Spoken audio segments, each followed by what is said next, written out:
So yesterday, a group of bandits organized themselves, gathered all their military weapons, and headed to go and attack a fortified Nigerian military base. Now, listen and see the result of what they met. I don't know exactly who is equipping these bandits or who is encouraging them, but at least for the first time, I'm seeing the Nigerian army and the Nigerian Air Force collaborate to teach these miscreants the lesson of their life. Just listen. They say that when a goat dances in front of a hyena, it is not bravery, it is suicide. And yesterday, a group of terrorists in Borno State found out exactly what that means. You saw the headline, and yes, it sounds like a scene from an action movie, but this was real life at the Forward Operating Base in Asia. We're receiving confirmed and graphic reports this afternoon, Saturday, January 17th, 2026, that a massive army of terrorists decided to try their luck by attacking a fortified military headquarters. They came with everything they had: machine guns, rocket-propelled grenades, and heavy explosives, thinking they could overrun the base and raise their flag.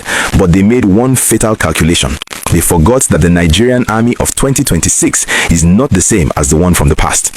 Instead of running away, the troops stood their ground, returned fire for fire, and with the help of the Air Force, turned the hunters into the hunted.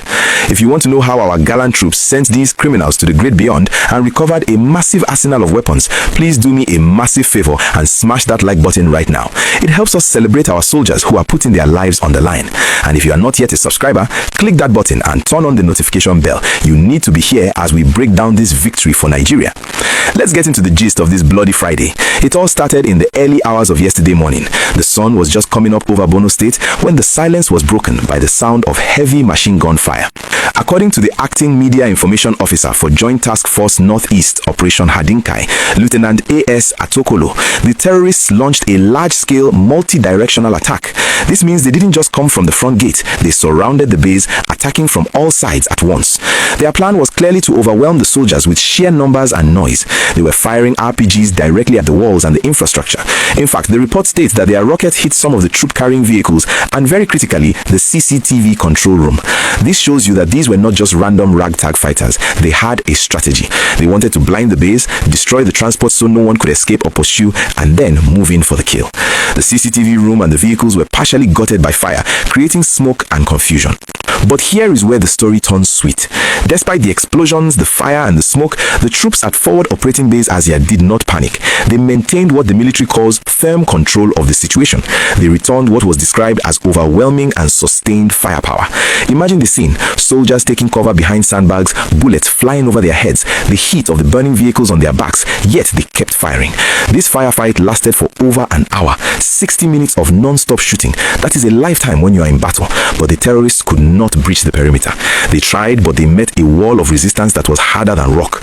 And then the game changer arrived, the kings of the sky. The statement confirms that the air components of the Nigerian army and other aerial platforms were called in. This is why we always talk about the importance of air superiority. As soon as the jets and the surveillance drones arrived overhead, the equation changed. The terrorists, realizing that their plan had failed and that death was raining down from above, started to retreat. But you cannot run from a bird that sees everything.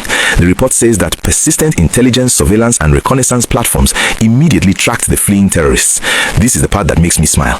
They thought they could just disappear back into the bush like they usually do, but the drones followed them, marked their withdrawal routes, and the fighter jets pursued them. The military uses the word neutralized, but let us speak plain English. They were wiped out. The precision strikes on their escape route resulted in scores of dead terrorists. It was a massacre of the wicked. The statement confirmed that evidence from the scene showed the terrorists suffered heavy casualties. They came to kill, but they ended up being the ones in body bags. This is a massive blow to their fighting strength and their morale. Imagine the few who survived going back to their camp to tell the others, "We went to Azia and almost nobody came back." That fear is a weapon on its own. Now, let's look at what they left behind, because this tells us a lot about their intentions. After the smoke cleared, the troops conducted a mop-up operation and recovered a frightening amount of weaponry. They found a 60mm mortar tube and mortar bombs. For those who don't know, a mortar is a weapon of war used to bomb places from a distance. They also found locally fabricated explosives, heavy machine gun rounds, and hundreds of rounds of 7.62mm NATO ammunition. This was not a kidnapping mission. This was a siege. They came prepared for a long war, but they couldn't last more than an hour against the firepower of the Nigerian state. I want to pause here and ask you, the viewer, a serious question. We often criticize the military when things go wrong, and rightly so. But when we see a display of bravery like this, where soldiers hold a burning base for an hour and still win, do you think we give them enough credit?